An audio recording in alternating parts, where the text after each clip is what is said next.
Hi y'all, so excited to get started with you for this crochet along. Yay! If you have not made your gauge swatch, make sure you pause this video, click the link that is going to pop up on the screen. Make sure you watch how to make your gauge, okay? How to measure it after blocking. Measure it before and after. Do not skip that step. Do not. Okay.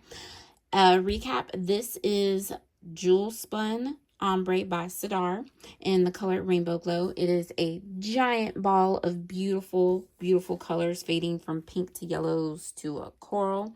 I am using a 6.5 millimeter hook with a cable. I didn't measure this, honestly, but it does not have to be the longest. So to get started, we are going to make our starting chain. And then once you have your starting chain, again, refer to the pattern because I am making a child size in this video in order to get my cardigan back from one of my adorable kids. But once you have your chain completed, come back. So that means pause the video, make your chain, make sure you count it correctly. We will then make row 1, 2, and 3 together because this is a 2-row repeat. Alrighty, so now that you have completed your starting chain, let's start the first row. I think you're going to love this rhythm that you can create, but to get started, we are going to skip the first chain and start into the second one. I always like to work into the back bump, insert your hook, yarn over, pull up a loop, all right? This is always going to stay on your hook, and this always counts as the first one. And after you make a few, you might want to tighten this so it doesn't get too loose. And now we're going to yarn over. We're going to skip this stitch and then insert our hook into the next stitch. Yarn over, pull up a loop. So that's really all it is to it. We're going to yarn over, skip this stitch, insert your hook into the next one, yarn over, pull up a loop. So continue this until you get to the end. All right, I forgot to mention before, but when you get to the end and you have 3 stitches left, you're going to yarn over, you're still going to skip the next stitch, and you're going to make pull up a loop, which is a Tunisian simple stitch, and then you're going to Tunisian simple stitch in the last chain. This counts as your end stitch. Always, always, always, okay? So because this is a 2-row repeat, some rows you'll have a Tunisian simple stitch and then the end stitch, and sometimes will be a yarn over and then the end stitch. But if that's confusing, just continue to watch. So we're going to yarn over and pull through 1 or chain 1, and then yarn over, pull through 2, and repeat that across. Yarn over, pull through 2, yarn over, pull through 2, yarn over, pull through 2.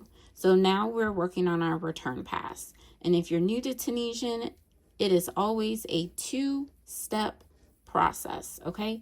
Always forward pass and then the return pass, much like the old school typewriters. And if you don't know typewriter, just Google it later. So once you finish your return pass, we'll come back and we will start row 2 together. Alrighty, so now we have our first row created. Isn't it cute?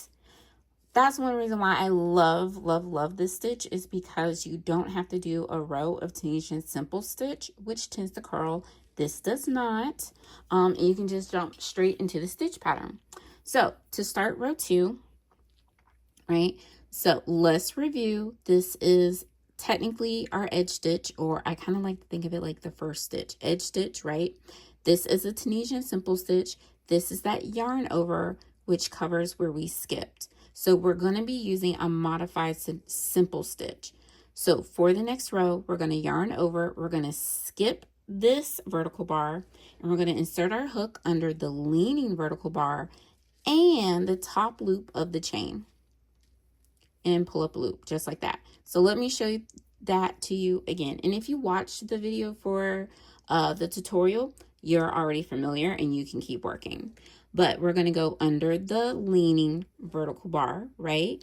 And this top loop. So this is the chain that we made on the return pass, top, bottom, back bump. We're going to go right there through the top, yarn over, pull up a loop. Now you're going to yarn over, you're going to skip the next stitch, and then you're going to make a modified Tunisian simple stitch using the leaning vertical bar and the top loop of the chain, and just continue. Yarn over, skip a stitch, modified Tunisian simple stitch, yarn over, skip a stitch, modified Tunisian simple stitch. So, alrighty, when you get to the end, remember you're skipping a stitch, a modified simple Tunisian simple stitch, yarn over, you're going to skip this last Tunisian simple stitch and now make your end stitch. And with the end stitch, you always want to work under both loops. Always, always, always. Yarn over, pull up a loop. Now make your return pass, which is the same in every row. Chain 1, yarn over, pull through 2, yarn over, pull through 2. All right, so continue to work on that, and then we will start row 3 together, and then you're off and on in a groove to make the first part of your cardigan. Yay! Alrighty, we now have 2 rows complete. And as before in the gauge video, I explained how to count your rows. The easiest thing to do is to count your edge stitches, okay? And also use some type of row counter, whether that's paper or digital, where you have like one that you click that you wear on your finger. Do whatever you need to count those rows, okay? So for the start of row 3, we have a modified Tunisian simple stitch here, right? That's that leaning one. So now we're going to work into this. We're going to make a modified Tunisian simple stitch. So that means you yarn over, pull up a loop, yarn over, skip the next vertical bar, and then modify Tunisian simple stitch. This is such an easy repeat, right? It looks complicated, but it is so easy. So continue to make your yarn over, skip a stitch, modified Tunisian simple stitch. And then when you get to the end, you make your end stitch, just as always. And that's all you really have to do is repeat rows 2 and 3 for the number of rows listed within the pattern. It does not matter which row you end on. It is not going to break anything, I promise. And when we get to that point, I will show you what we're going to do in order to continue and move on to the back. It's going to be a little funky, but trust the process. Alrighty, we are coming to the end of the right sleeve. Now, it is important to note that if you check your length right now and it is shorter than your desired sleeve length, that is okay. Remember, we measured our gauge before blocking and our gauge after blocking. So the measurements listed within the pattern is after blocking. The stitch counts are also based on the growth that you will see from blocking. Now, if you use a wool or another animal fiber, it is going to grow more than acrylic.